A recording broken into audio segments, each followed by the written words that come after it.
नमस्कार, स्वागत एवं अभिनंदन पुनः मेरे चैनल अक्षय ज्ञान पे। आज आपके समक्ष प्रज्ञा 8 पाठ 22 खान पान की बदलती तस्वीर के अभ्यास प्रश्नोत्तरी को लेकर मैं आज उपस्थित हुई हूँ। इसमें अभ्यास के हम सभी प्रश्नों को लेंगे। प्रश्न 1, स्थानीय व्यंजनों को बनाने में कमी क्यों आई है? उत्तर है, एक प्रांत का व्यंजन दूसरे प्रांत में आसानी से मिल जाता है, इसलिए स्थानीय व्यंजनों की मांग कम होने लगी है, फलस्वरूप इन्हें बनाने में कमी आई है।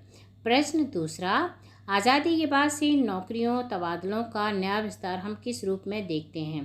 उत्तर है, आज़ादी के बाद उद्योग धंधों नौकरियों तबादलों का जो नया विस्तार हुआ है उसके कारण भी खान पान की चीज़ है किसी एक प्रदेश से दूसरे प्रदेश में पहुंची है।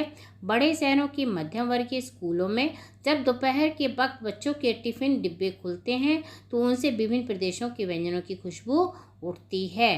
प्रश्न तीसरा, खान पान के द्वारा राष्ट्रीय एकता का बीज किस प्रकार अंकुरित होगा?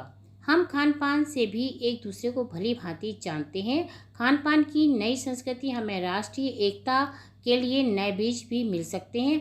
बीज भली भांति तभी अंकुरित होंगे जब हम खान पान से जुड़ी हुई दूसरी चीज़ों की ओर भी ध्यान देंगे, जैसे बोली बानी, भाषा, भूषा आदि। प्रश्न चौथा, स्थानीय व्यंजनों के पुनरुद्धार की आवश्यकता क्यों है? उत्तर है, विभिन्न प्रांतों के विविध व्यंजन आसानी से उपलब्ध हो जाने के कारण स्थानीय व्यंजनों को बनाने में कमी आती जा रही है। स्थानीय व्यंजन प्रांत विशेष की पहचान होते हैं, वहाँ की संस्कृति के परिचायक होते हैं। उनका लुप्त होना दुर्भाग्यपूर्ण है, अतः प्रांतीय व्यंजनों का पुनरुद्धार जरूरी है।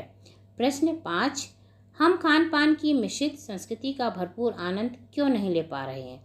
उत्तर है, खान पान की मिश्रित संस्कृति में हमें कई बार चीज़ों का असली और अलग स्वाद नहीं ले पा रहे हैं। अक्सर प्रीति भोज और पार्टियों में एक साथ ढेरों चीज़ें रख दी जाती हैं और उनका स्वाद गड़बड़ होता रहता है।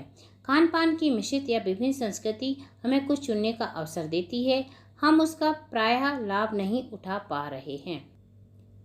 प्रश्न छठा, खान पान की मिश्रित संस्कृति के लाभ तथा हानि लिखिए। उत्तर है, हानि देखते हैं। सबसे पहले, कई स्थानीय व्यंजनों को हमने तथा कथित आधुनिकता के चलते छोड़ दिया है और पश्चिम की नकल में बहुत सी ऐसी चीज़ है अपना ली जो स्वाद, स्वास्थ्य और सरसता के मामले में हमारे लिए बहुत अनुकूल नहीं है। इसके लाभ देखते हैं। खान पान की नई संस्कृति में हमें राष्ट्रीय एकता के लिए नए बीज भी मिल सकते हैं। भाषा की बात में सु, वी तथा प्रा उपसर्गों का प्रयोग करके दो नए शब्द बनाने हैं। तो सु से सुविचार सुव्यवस्थित, वि से विनय विशेष, प्रा से प्रदेश प्रसार। प्रश्न दूसरा, दिए गए शब्दों से उचित शब्द युग्म बनाइए। अपना से अपना पराया, नई से नई नई, खान से खान पान, लाल से लाल पीला, घर से घर घर। तो ये शब्द युग्म बनाते हैं। तो बच्चों, इस तरह से ये अभ्यास कार्य पूरा होता है। आशा है आपको पसंद आएगा। इसमें हमने अपनी पुस्तक के सभी प्रश्नों के उत्तरों को लाने का प्रयास किया है। यदि आपको जानकारी अच्छी लगे तो प्लीज़ लाइक, सब्सक्राइब, शेयर। धन्यवाद।